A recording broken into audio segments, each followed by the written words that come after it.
Finding profitable products on Amazon can be like finding a needle in a haystack. Watch as I unveil a powerful tool that sifts through all that hay, showing you the best opportunities and products to sell on Amazon. That tool is actually the Keepa Data Product Finder. Now, that may be a little bit confusing if you've never heard of this before, but Keepa.com is the most powerful tool if you're doing arbitrage or wholesale on Amazon, and it allows you to see all the data points for a successful product, such as the sales rank history, the price history, the competition history, and so much more. And because of the tool of Keepa.com and the Google Chrome extension that goes with it, which I've made numerous videos on with this channel, there's also a set of data points that Keepa gives you access to with this software subscription. And it is called the Product Finder. And this allows you to enter in any amount of data points within their software to pull back all the products that meet that criteria. So today we're going to be doing a deep dive, a tutorial, an overview of how to use the Keepa Data Product Finder, what it is, how it really works, and I'm going to give you a few different sourcing methods that you can implement today to find those needles within the haystack that is Amazon. But before we get into all of that, I do want to let you know that I actually have a free Keepa training guide at my website if you're looking for how to read Keepa graphs on an Amazon web page so that you know if something is a good potential purchase for your business. You can head over to askjimmysmith.com/Keepa guide for that information. All right, so let's go ahead and get into this. As you can see, I have pulled up Keepa.com on my browser, and I want to make sure that I'm showing you the exact steps to even get to the Data Product Finder if you're brand new, because this is important. This is the overview tutorial of everything. If you're a little bit more experienced, I am going to be going through some basic stuff, but I also will be describing 3 different ways that you can source with this tool on this video, so be sure to stay tuned for that. Now, to get to the Data Product Finder, you simply go to Keepa.com. You can see this is the home screen here, and there's a bunch of different options up at the top. All you have to do is click on Data, hence Keepa Data, and then the Product Finder. So Keepa Data Product Finder. Now there's a bunch of other options here, and I've actually discussed some of these options on my channel and other videos, but we're specifically going to be talking about the Product Finder today. Now whenever you click into that, there is a ton of information that you see on the screen. It can be extremely overwhelming if you're not used to really what any of this means. And there's, luckily, if you just want to come on here and see what everything means, there's these little question marks, so you can hover over them, and sometimes it will give a nice little description of what that particular section means on the Data Product Finder. But you can see it just continues to go. There is so much data available to us through this tool, and we can pull back all the products that meet whatever criteria it is that we are looking for to actually sell on the Amazon platform. Now, a few key important points here. I could go into every single line item. I'm not going to do that. I do recommend going here and checking out each individual one, but I am going to go through the important ones that I personally like to use and that I see the majority of Amazon sellers using as well. But again, don't get stuck in your ways. This tool is really great to experiment with and to just try new things and see what products will pull back for you to potentially be able to sell on Amazon. And I really love using this tool and just trying to learn more ways that we can expand our sourcing criteria each and every day. Now here is a very important one. This is the sales rank chart. Now you can, if you're looking in a particular category, you're looking for particular products, you can actually search for any sales rank between a certain amount and upper limit. So if you just want to see everything that is underneath 200,000 of a sales rank, you can do that and it will pull back, and you can actually see down here your current filter matches 127 million products that are underneath a 200,000 sales rank currently.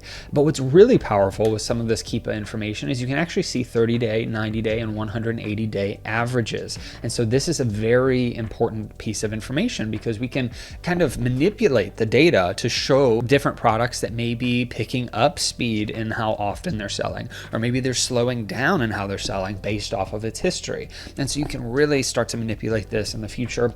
And I'll show you some of those examples here in just a bit. But just for purposes of showing you how this works, currently I cleared it out again, so it's not showing any results. If I go to 200,000 as the cap, which is not my recommendation, this is again just for example's sake, we can see that there are, I think I may have done 2 million before. This is 200,000, but we can see there's 32 million products that are underneath the 200,000 sales rank. And let's say that I didn't want, the best sellers on Amazon, but I'm fine with looking at products over 15,000 currently currently. So that's going to limit my results now down to 27 million products. Pretty amazing that we've got that many products in between these current sales rank ranges. Now, if I want to narrow it even further, and let's just say I want to have an average of always underneath the 200,000 sales rank mark, then I'm going to go ahead and just put this as the limits for all of these options.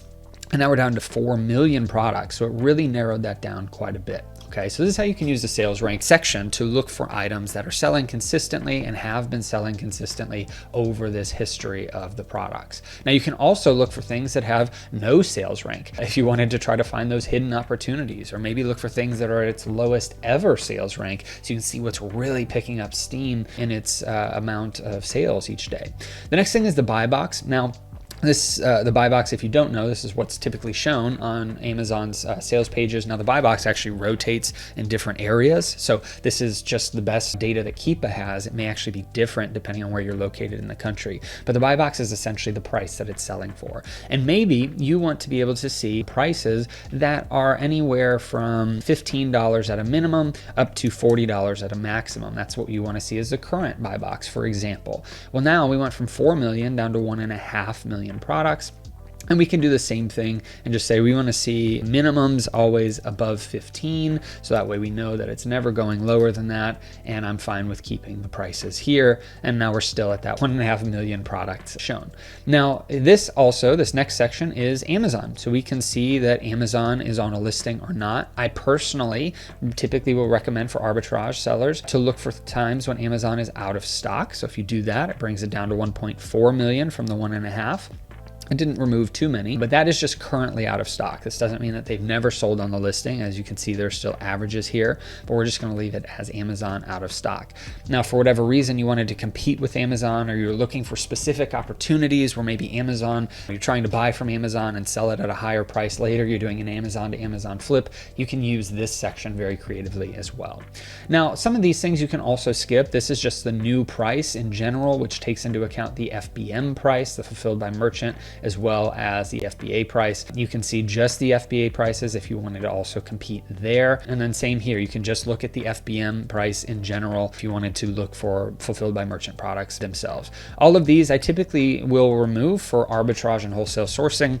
If I am looking for FBM opportunities, you can use this very well. Same with if you're just looking for an FBA price. Maybe there is no buy box currently, but you're looking for an FBA price between certain levels. You can do that also to pull in different results. Also here, if you're selling used products, you can take a look at all these used sections. I personally don't, so we skip that. But there's a lot of information in terms of pricing, rental value, eBay prices as well, if you're looking for some eBay new prices to kind of compare it to. So there's some interesting things that you can do with this. Now, here's where we can get even more detailed in the Keepa Data Product Finder with the title, brand, and more. Now you can then filter these criteria. So whatever you put in this upper box, let's just keep it here for now. We've got 1.4 million products. Well, I can actually take that and go to the categories. Maybe I'm gated. I'm a new seller and I'm gated in specific categories, but I want to check out items in just home and kitchen. Well, I can do that, and it will now change that from 1.4 million to 125,000 products that meet those criteria in the upper box, but are in the home and kitchen category.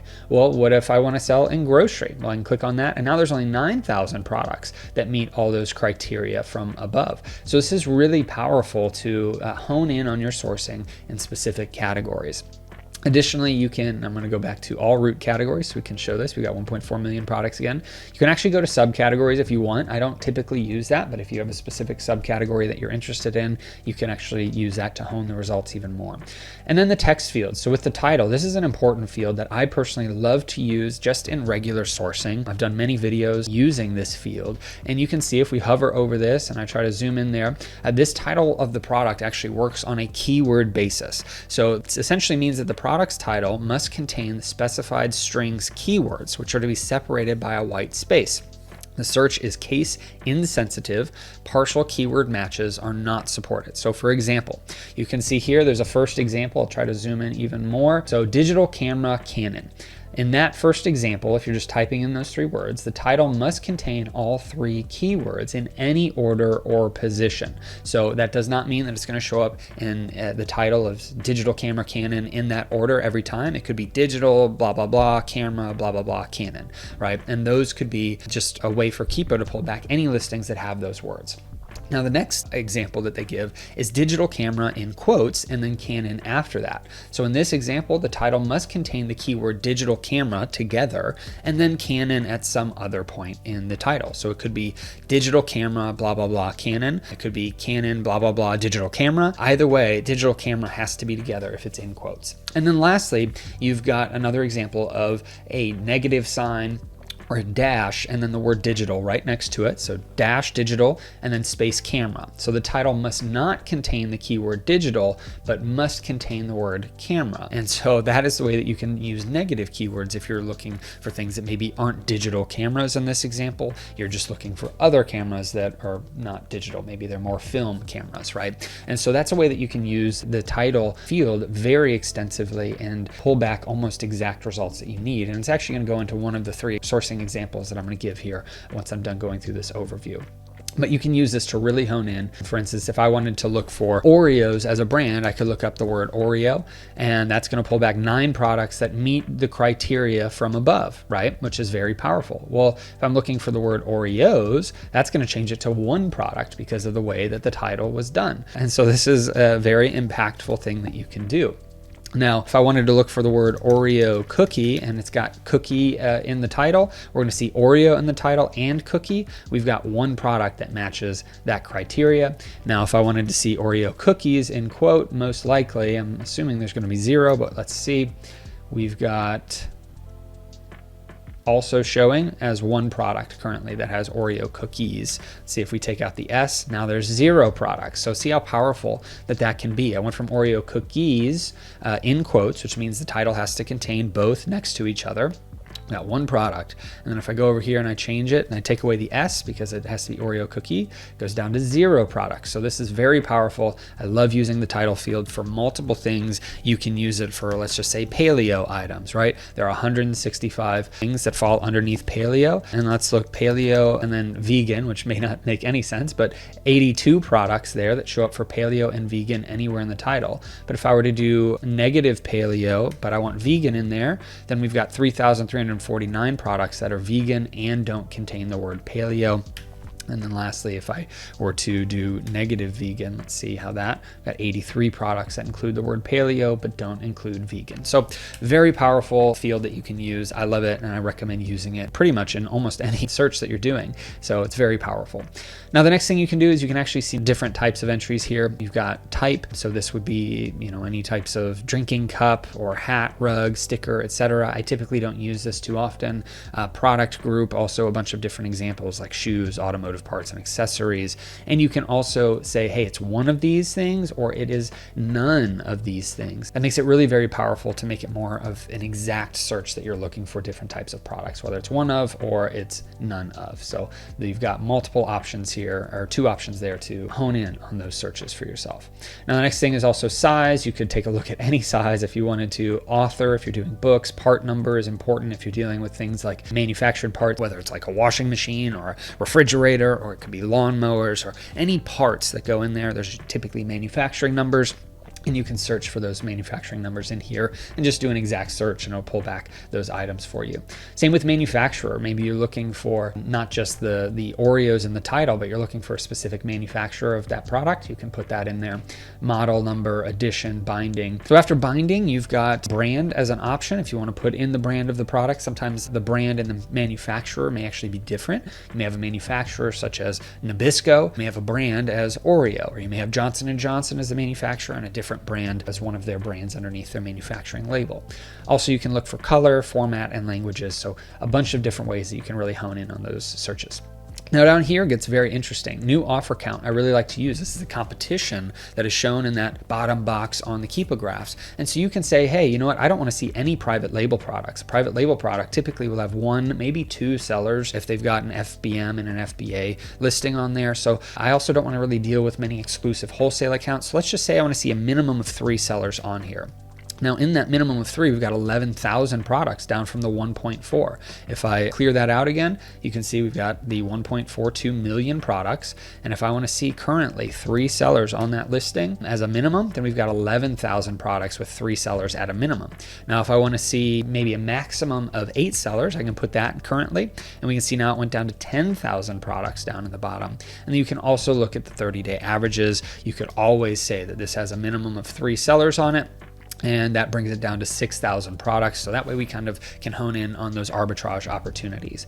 Now, since I don't typically use this, but if you're doing books or some used products, then you can definitely use this option. Same with refurbished, collectible, and then the count of retrieved live offers is also very helpful too for FBA versus FBM. It just gives you the option to see, hey, we've got FBA sellers on it versus the FBM sellers. Now let's just do an experiment and see, all right, we want a minimum of 2 FBA sellers on this, and now it brings down to 1,362 products because we've got 2 FBA sellers currently, and we have 3 total sellers as a minimum. So this just gives us a little bit more ability to find those products that are more arbitrage or wholesale opportunities.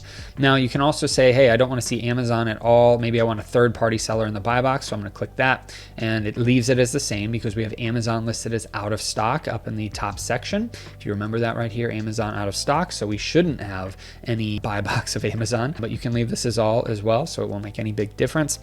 And then there are some additional buy box switches. Do you want the buy box to be FBA? Do you want it to be unqualified, pre-order, back order, prime exclusive? If you just want to see the FBA buy box, that brought it down to 1,266 products from the 1,300 that we had. I'm going to go back and put all there. And then used seller, additional buy box used. I don't, again, do any used products, so I leave these all as they are. Now you can actually get very specific if you want to be searching for products from one specific seller. Maybe you have a competitor or somebody you're trying to do some competition analysis on.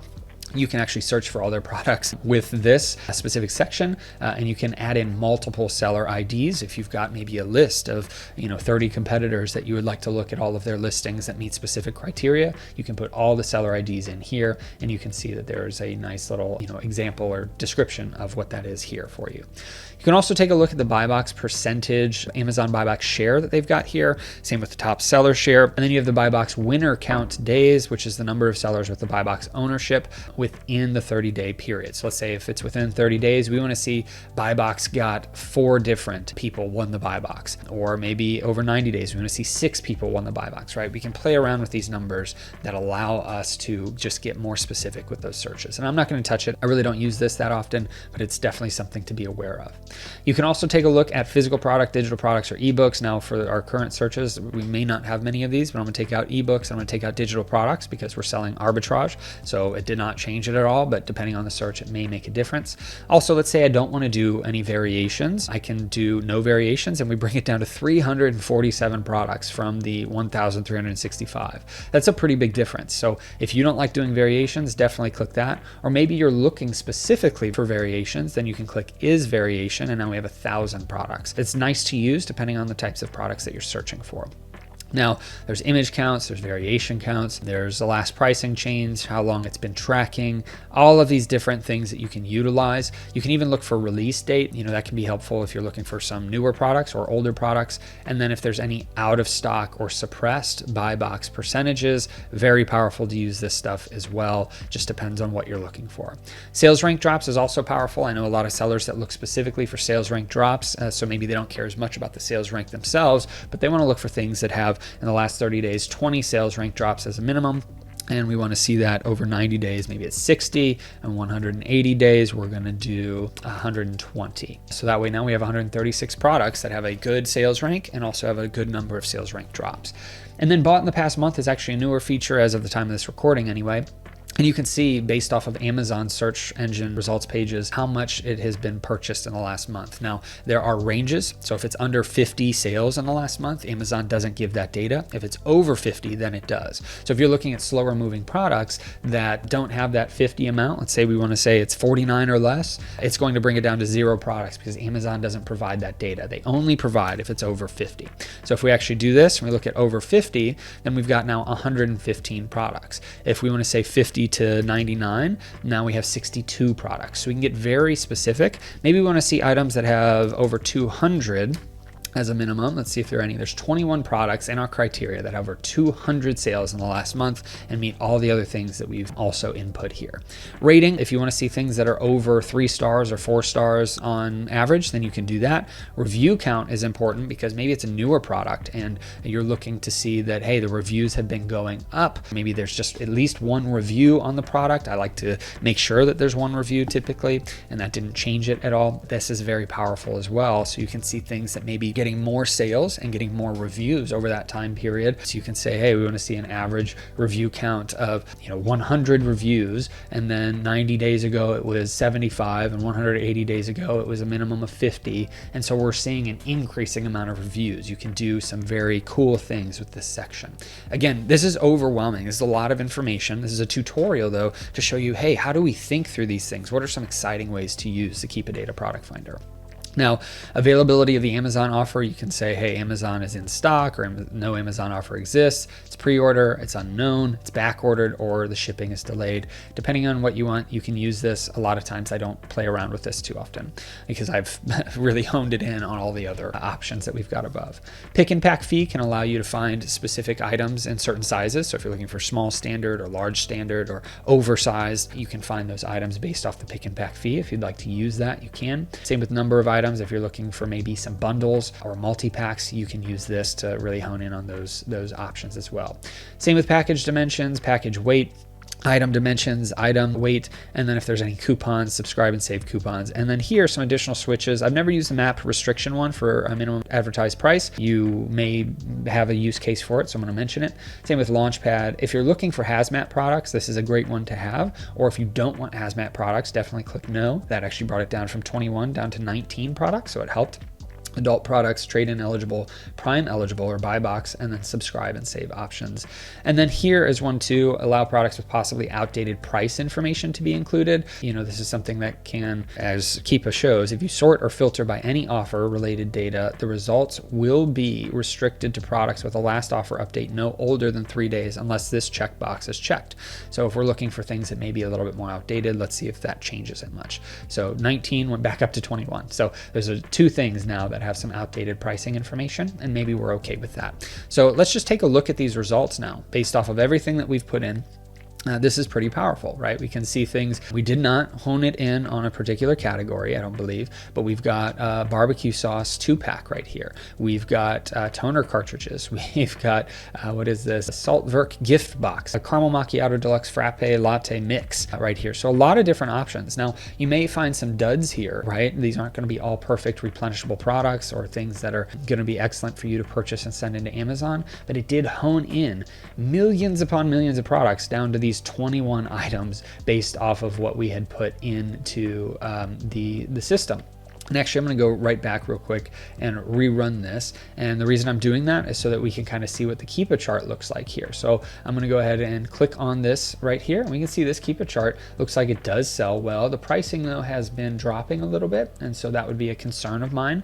But the thing that we'd have to do next then is go and find this product to see if it's even profitable for us to sell this. But it is very powerful to use this information to find these products. And it can be very helpful to see the 3 months, all, or even just this past year and how this has performed. And so pretty exciting that we can use this tool to filter down the millions of products into whatever else that we're looking to do. Now, let's just use this for a few examples. So one, I do want to recommend that you play around with this as much as possible. Just see what pulls back. I've learned a lot just by messing around with this tool. These aren't things that you have to use as a Keepa Data Product Finder to be successful. These are just examples. I could come over here and say, well, I want to see things currently with 50,000 minimum up to 500,000 or 1 million sales rank. Or maybe I want to see things that have no sales rank, but also have sales. This is kind of a fun thing to do as well. I could go here, I could click no sales rank.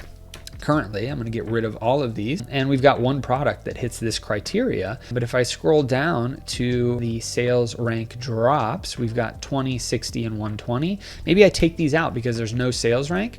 Well, now if I take those out, there are 9 products though that Amazon's showing has had 200 sales at a minimum in the last month, but don't have a sales rank. So you can use this to find a lot of items that may sell well, but also don't have any sales ranks. So there may be less competition finding these products, right? That's one way you can use it. But you could also go back up to the top and get rid of that no sales rank option and fill it in with whatever it is that you want. Maybe you want 50,000 and then 200,000 as the max, and you can just find those products. There's 7 products that meet that criteria. So this is very powerful, but that was searching option number 1, is you could use it to find no sales rank items. Now, the second thing that I actually recommend is let's just re-input these filters here. Let me go back to what we started with, 15,000, just so we can keep this consistent to 200,000. All right, so now that we have our original search here, we can also use this, as I mentioned earlier, to search by title. For instance, you may have seen this at the top of my screen. We've got, let's say we're sourcing at Walmart, and instead of doing our manual sourcing where we go to Amazon and we try to find all the products under this brand that maybe we can sell, we actually have this brand in front of us of Oreo, and we can go back to the product finder, input some fields that we would like to see based off of our sourcing criteria, and then in the title, we can come down here and just look up the word Oreo. And whenever we do that, we've got 0 products that meet this criteria, most likely because we're dealing with some of these more restrictive things that exist on our filters. So I can take out 200 as bought in the past month. That brought us now down to 1. And so if I want more results, typically I recommend having less than 500. If you can get less than 250, that's best. If I want more results, then I can just start to get rid of some of these different options as well. But keep in mind, Oreo is an option as well as Oreos. That brings 0 products or results. So we're going to just use Oreo as an option that meets these particular criteria and allows us to just search for those products. I'm going to click Find Products. So we've got one 12-pack of Oreo mini muffins that pulled up. So if we had that available on Walmart.com, we could really utilize this information to find the right products for us. Now let me take a look to see if there's anything else that we can do here that would allow it to expand these sourcing results. I just want to make sure. I'm going to click on All, so allow some variations here. Let's take a look down here, all there, that shouldn't make a difference. And let's take out lowest ever on the buy box here. This now brings us to 30 products that meet these criteria of a minimum of $15 price point in these sales rank ranges. Amazon is out of stock. The word Oreo is in the listing. We've got a minimum of 3 sellers on the listing as well. So we're just going to go ahead and click Find Products. And whenever we click on Find Products, we've got all of these different options. Now they may or may not be good. You may or may not have access to these things at your store, but we've got a pack of 3 of these Oreo golden double stuffed sandwiches. I don't know if these are going to be profitable. They may not even exist in this size at the store, but you can see here that the fees are pretty high. So we're most likely not going to be profitable for this particular product. That's interesting as to how high those fees are. But this is another option, right? If we were actually looking at Walmart, we could potentially find golden Oreos. This is 24 ounces, it says, for party size. So we'd be looking for a different size that actually met that criteria on the Amazon listing. But we can start with the information of looking for ASINs or products that have those criteria, and we can put in the brands that we're looking at on Walmart or on Target or any other store, and it will hone in all of the brands that meet those criteria. It's extremely powerful. So that was the second method of doing brand sourcing with the Keepa Data Product Finder. Now, before I get to this third way of sourcing with the Keepa Data Product Finder, I want to remind you that I actually have a free 30-day training at my website. You get 30 days of emails completely free on how to get started and grow your Amazon business. You can head over to askjimmysmith.com/free training for that information. Now, for the third way that you can use this Keepa Data Product Finder to search for specific products, and again, there's almost seemingly unlimited ways to use this. Now, this third way is actually going to be for how to find products with increasing prices and decreasing sellers. Now, I've gone ahead and cleared out the Keepa Data Product Finder information, so we're starting fresh. But if we're looking things with increasing prices, let's take a look at an item that maybe has underneath the buy box, we're going to say an average of $15 as a minimum up to $20 as a maximum. And then we're going to start just slowly increasing this to $17 as a minimum for the 90 days and $24 as a maximum. Then we're going to do 20 as the minimum and 27 as the maximum. And then we're going to come over here and we're going to look for items that have $25 as the minimum and $40 as the maximum. And now we've got 49,000 products that meet this kind of increasing price opportunity, which is very powerful. We're also going to say Amazon is out of stock, because that way we can have 23,000 products available. And you can use this for just about anything that you want. You don't have to use these criteria. It's just something that I'm playing around with to see what we can get. I have not done this search before and with these specific metrics, but it's just kind of fun to do that. Now, this is the increasing prices portion. You can also play around with these these drop percentages, and there's some cool things you can do with that. Like, it's a little bit more advanced. So for the purposes of this training, we're just going to stick with a more basic way to do this.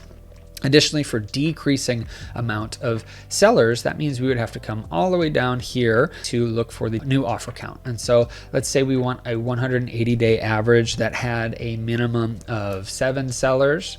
This should be interesting to see what pulls back up to, and we'll just leave it there.